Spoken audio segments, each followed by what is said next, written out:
अस्सलाम वालेकुम वरहमतुल्लाहि वबरकातुहू। डियर स्टूडेंट्स, कैसे हैं? This is Faheem Akbar Bhutto. हाजिर हूँ आपके सामने एक नई वीडियो के साथ। आज के हमारी इस वीडियो का मौजू है तदवीन हदीस। जी हाँ, ये फ़र्स्ट ईयर इस्लामियात के चैप्टर नंबर 4 का एक अहम तरीन मौजू है, जिसका मतलब है कि हदीस को इकट्ठा करना, हदीस को जमा किया जाना। हज़रत मोहम्मद मुस्तफ़ा सल्लल्लाहु अलैहि वसल्लम के दौर में कहते हैं कि हदीस के 3 दौर हैं, तदवीन हदीस के 3 दौर हैं।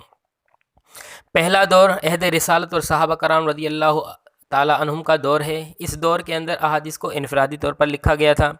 दूसरा दौर हज़रत उमर बिन अब्दुल अज़ीज़ रहमतुल्लाह अलैह का दौर है, जो सन 99 हिजरी से लेकर 130 हिजरी तक का है। और तीसरा सुनहरी दौर है, जिसमें सहाय सित्ता जैसी अजीम किताबों को लिखा गया था, और ये 130 से लेकर 315 हिजरी तक का ज़माना है। तो चलिए सबसे पहले दौर में नबी करीम सल्लल्लाहु अलैहि वसल्लम के दौर में हदीस की तदवीन किस तरह हुई, इस पर हम बात करते हैं। नबी करीम सल्लल्लाहु अलैहि वसल्लम के ज़माने के हमें 2 दौर मिलते हैं। पहला दौर वो दौर है कि जिसमें आप सल्लल्लाहु अलैहि वसल्लम ने अहादीस को लिखने से मना फरमाया था, और दूसरा वो दौर है जिसमें आप सल्लल्लाहु अलैहि वसल्लम ने ना सिर्फ लिखने की इजाज़त दी, बल्कि आपने अपने हुक्म से बहुत सारी अहादीसें लिखवाई थीं। अब पहला दौर जिसमें आप सल्लल्लाहु अलैहि वसल्लम ने अहादीस को लिखने से मना फरमाया था, उसकी क्या वजह थी, ये भी हम बयान करते हैं। हज़रत अबू सईद खुदरी रज़ी अल्लाह ताला अन्हु सही मुस्लिम की हदीस में बयान फरमाते हैं कि आप सल्लल्लाहु अलैहि वसल्लम ने फरमाया कि कुरान के अलावा तुम जो कुछ मुझसे सुनो उसको मत लिखो, उसको मिटा दो। इस हदीस के बहुत सारे उलमा ने कई जवाब दिए हैं। पहली बात तो ये है कि ये नबी करीम सल्लल्लाहु अलैहि वसल्लम का अव्वलीन दौर है, जिसके अंदर और अव्वलीन दौर में आपको पता है कि कातिबीन की कमी थी और कुरान लिखने वाले बहुत ज़्यादा कम थे उस ज़माने में। तो अगर हदीस के लिखने की भी नबी करीम सल्लल्लाहु अलैहि वसल्लम इजाज़त देते तो कुरान की लिखाई में फ़र्क आता, और कुरान की लिखाई उस वक्त बहुत ज़्यादा अहम थी। इसलिए आप सल्लल्लाहु अलैहि वसल्लम ने हदीस को लिखने से मना फरमाया और हदीस को याद करने की हद तक महदूद किया। दूसरा जवाब यह भी है कि सहाबा कराम शुरू वाले दौर के अंदर हदीस और कुरान के दरमियान फ़र्क उनके दरमियान वाज़े नहीं था, या यूँ कहिए कि वो कुरान के उसलूब और हदीस के उसलूब से उस तरह वाकिफ़ न थे जिस तरह बाद में हुए। तो ये ख़तरा था कि कहीं ऐसा ना हो कि हदीस और कुरान के अल्फाज आपस में मिल जाएंगे, और ये एक बहुत बड़ा ख़तरा था। इस ख़तरे के पेश नज़र नबी करीम सल्लल्लाहु अलैहि वसल्लम ने अहादीस को लिखने से मना फरमाया। लेकिन बाद में जब ये दोनों वजहें ख़त्म हो गई कि जिस तरह आहिस्ता आहिस्ता इस्लाम बढ़ता गया तो कातिबीन की तादाद भी बढ़ती गई, और इसी तरह सहाबा कराम आहिस्ता आहिस्ता कुरान और हदीस के दरमियान फ़र्क करना भी समझ गए थे, और दोनों के उसलूब से वाकिफ़ हो गए थे, दोनों के तरीके से वाकिफ़ हो गए थे। उसके बाद आप सल्लल्लाहु अलैहि वसल्लम ने खुदा हदीसें लिखवाई हैं, और आप सल्लल्लाहु अलैहि वसल्लम ने हदीसों के लिखने का हुक्म भी दिया है। उसकी कुछ मिसालें हम आपको देते हैं।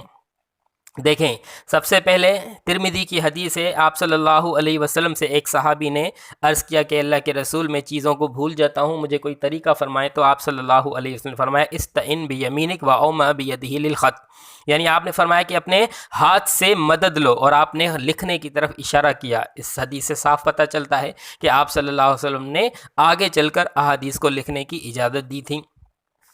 दूसरा है मीसा के मदीना सन 1 हिजरी के अंदर यहूदियों और मुसलमानों के दरमियान मदीने में रहने का मुआहदा था कि मदीने में अमन से किस तरह रहा जाए। कहते हैं कि ये दुनिया का सबसे पहला आइनी दस्तूर है जो आप सल्लल्लाहु अलैहि वसल्लम ने 2 कौमों के दरमियान किया, या यूँ कहिए कि ये लिविंग कॉन्ट्रैक्ट है कि पीस, अमन के साथ मदीने में किस तरह रहा जाए।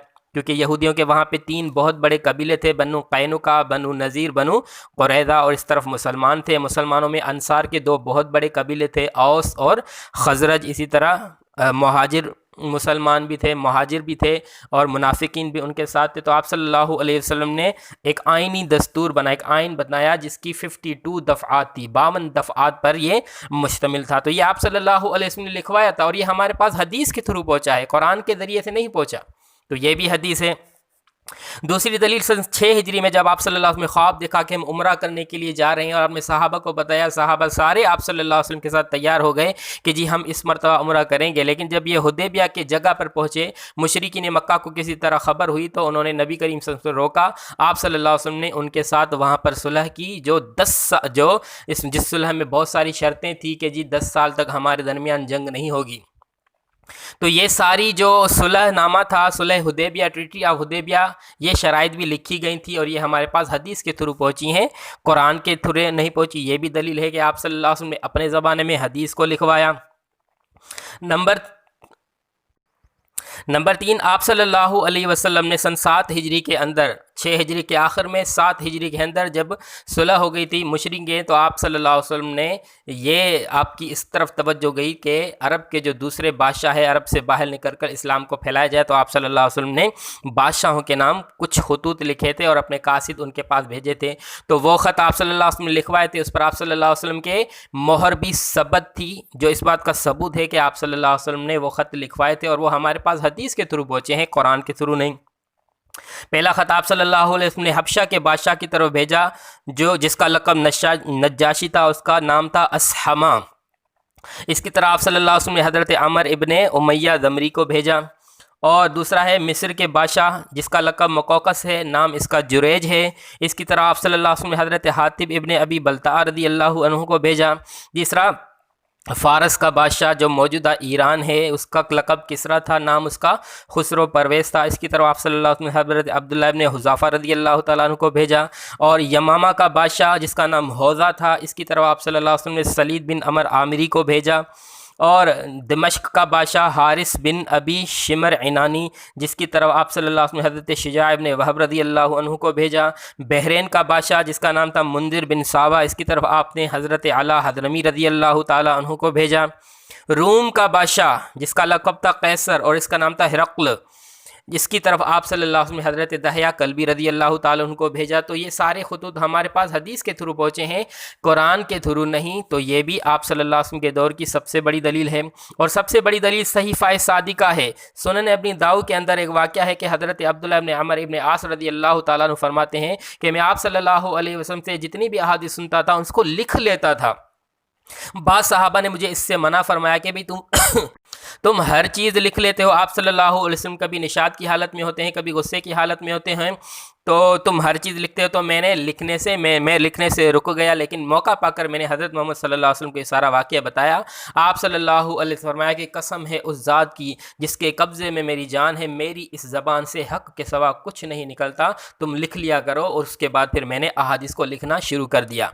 नबी के ज़माने में ही हज़रत अब्दुल्लाह इब्ने अमर इब्ने आस ने एक किताबचा सही लिख दिया था जिसका नाम था सहीफ़ा सादिका।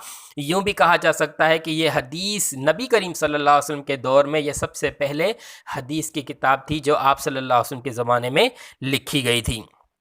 पांचवी दलील हज्जतुल वदा का खुतबा, जो आप सल्लल्लाहु अलैहि वसल्लम मशहूर खुतबा हज्जतुल वदा के मौके पर दिया था, वो खुतबा यमन के बादशाह अबू शाह यमनी ने की दरख्वास्त पर आप सल्लल्लाहु अलैहि वसल्लम ने उसको लिखवा के दिया था। और ये भी खुतबा हदीस के थ्रू हम तक पहुंचा है, कुरान के थ्रू नहीं पहुंचा। तो ये सारी दलीलें हैं जो आप सल्लल्लाहु अलैहि वसल्लम ने अपने ज़माने में कुछ अहादीसें लिखवाईं। इसी तरह सहीफ़ा अमर इब्ने हज़म के आप सल्लल्लाहु अलैहि वसल्लम ने जब उनको यमन का बादशाह बनाया तो आप सल्लल्लाहु अलैहि वसल्लम ने उनको बहुत सारे मसाइल लिख कर दिए थे, जिसमें किताबुस सदका और बहुत सारे मसाइल थे। तो ये सारी दलीलों से साबित होता है कि नबी के ज़माने में भी अहादीस के लिखने का काम जारी था।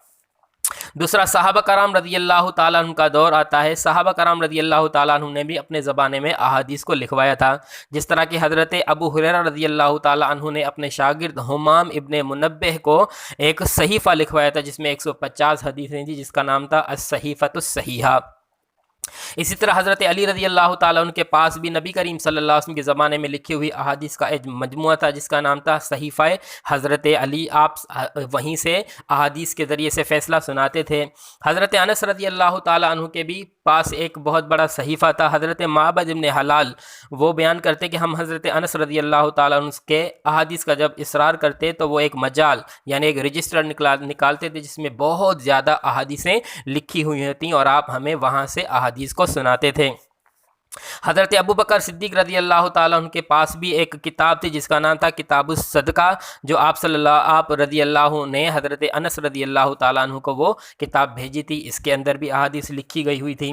اسی طرح حضرت سمورہ ابن جندب رضی اللہ تعالیٰ عنہ کے پاس بھی ایک صحیفہ تھا احادیث کا، ان کے پاس بھی احادیث لکھی ہوئی تھیں۔ حضرت عائشہ صدیقہ رضی اللہ عنہا بعض دفعہ بہت ساری احادیث لکھ کر لوگوں کو پہنچاتی تھیں۔ تو یہ صحابہ اور نبی کریم صلی اللہ علیہ وسلم کا زمانہ ہے جو سن 1 ہجری سے 99 ہجری تک 99 ہجری تک کا زمانہ ہے جس میں احادیث کو لکھا گیا تھا۔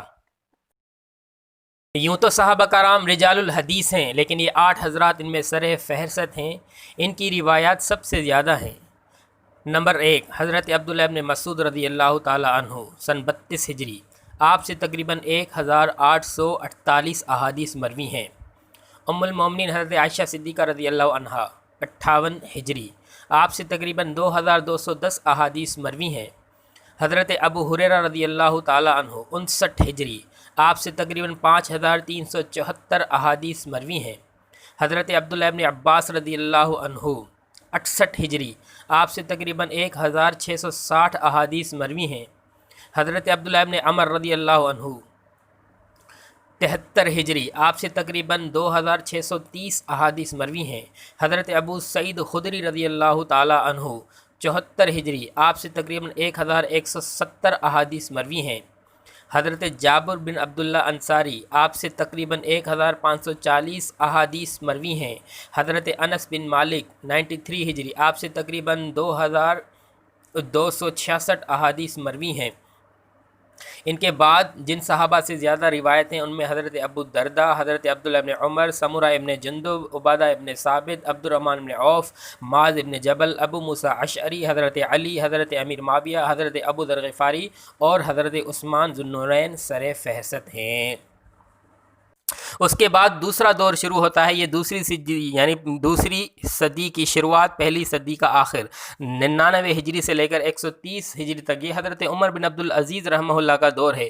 جیسے ہی حضرت عمر بن عبدالعزیز رحمہ اللہ خلیفہ بنے تو انہوں نے سب سے پہلے اپنی ساری توجہ اس کام کی طرف مشغول کی، اور انہوں نے بہت سارے شہروں کے علماء کی طرف خط لکھا کہ تمہارے پاس جتنی بھی نبی کریم صلی اللہ علیہ وسلم کی زمانے کی احادیث لکھی ہوئی ہیں ان ساری احادیث کو لکھ کر میرے پاس بھیجو، کیونکہ مجھے علم کے چلے جانے کا اور علماء کے اٹھ جانے کا خوف ہے کہ یہ وہ زمانہ تھا جس میں صحابہ کرام اور بڑے بڑے صحابہ تابعین اس دنیا سے جا رہے تھے۔ تو ان کے اس نظریے کو سب سے پہلے جس عالم نے قبول کیا تھا اس کا نام تھا حضرت محمد بن مسلم بن شہاب زہری رحمۃ اللہ علیہ، جنہوں نے انتھک محنت کی اور عمر بن عبدالعزیز رضی اللہ تعالیٰ عنہ کے زمانے میں دفاتر زہری کے نام سے بہت ساری احادیث کتابیں لکھی، اور جس میں انہوں نے احادیث کو لکھنے کا اہتمام کیا اور حضرت عمر بن عبدالعزیز رحمہ اللہ کے پاس پہنچایا۔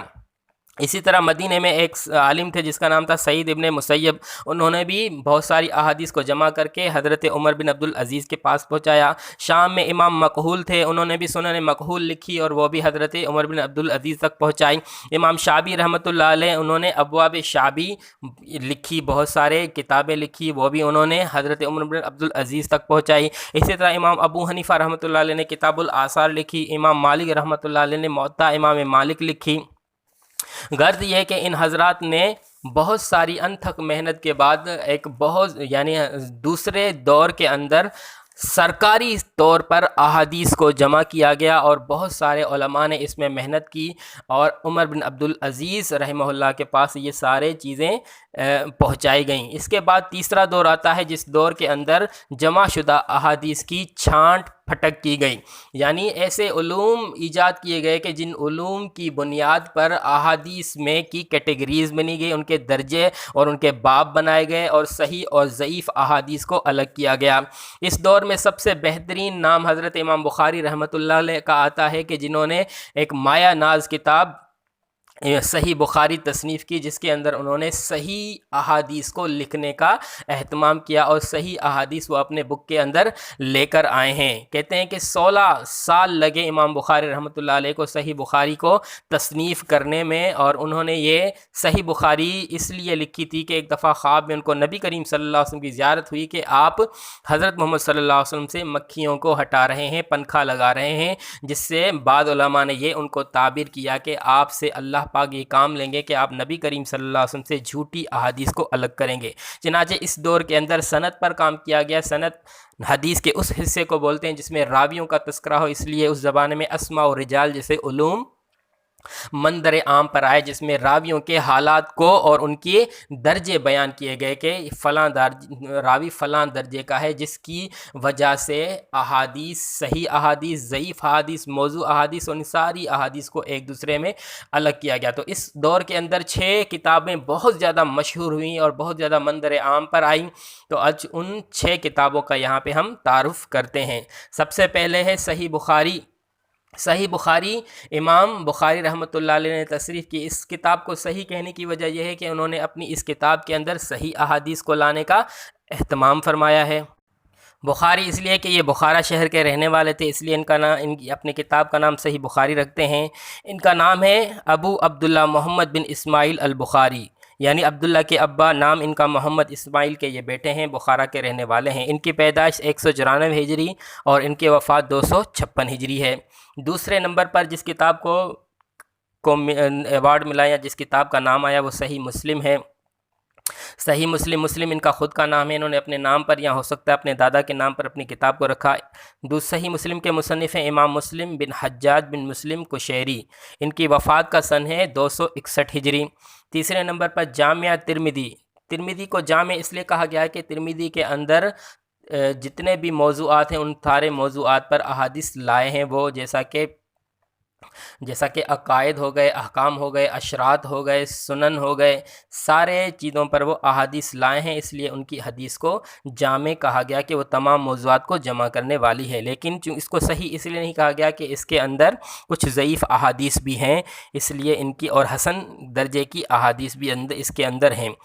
جامع ترمذی کے مصنف ہیں امام ابو عیسیٰ، یعنی عیسیٰ کے والد، محمد ان کا نام ہے بن عیسیٰ۔ امام ابو عیسیٰ محمد بن عیسیٰ ترمذی شہر کے رہنے والے ہیں۔ ترمس ایک علاقہ ہے، یہ وہاں کے رہنے والے ہیں۔ ان کا سن وفات 279 ہجری 279 ہجری ہے۔ چوتھے نمبر کی کتاب ہے سنن ابو داؤد۔ ابو داؤد یعنی داؤد کے والد، ان پر انہوں نے اپنی کتاب کا نام رکھا ہے۔ ان کے مصنف کا نام ہے امام ابو داؤد سلیمان ابن اشعث رحمہ اللہ۔ ان کی سن وفات ہے 275 275۔ پانچویں نمبر پہ سنن النسائی ہے، اس کے مصنف کا نام ہے امام ابو عبد الرحمن احمد بن علی النسائی، یہ 303 ہجری میں ان کا انتقال ہوا۔ اور چھٹی کتاب سنن ابن ماجہ ہے، یعنی اس کے مصنف کا نام ہے ابو عبداللہ محمد بن یزید ابن ماجہ۔ عبداللہ کے ابا، نام ان کا محمد، یزید کے بیٹے، اور وہ بیٹے ابن ماجہ کے قزوین شہر کے رہنے والے، اور ان کا سن وفات 273 ہے۔ تو یہ تھا آج کا ہمارا اس ٹاپک۔ امید کرتا ہوں کہ آپ کو سمجھ میں آیا ہوگا، لیکن پھر بھی اگر کوئی بات سمجھ میں نہیں آئی تو کمنٹ سیکشن میں ہم سے ضرور پوچھیں، اور اگر پسند آیا ہے تو ہمارے چینل کو سبسکرائب کریں، لائک کریں اور بیل کے آئیکن کو ضرور دبائیں۔ السلام علیکم ورحمۃ اللہ۔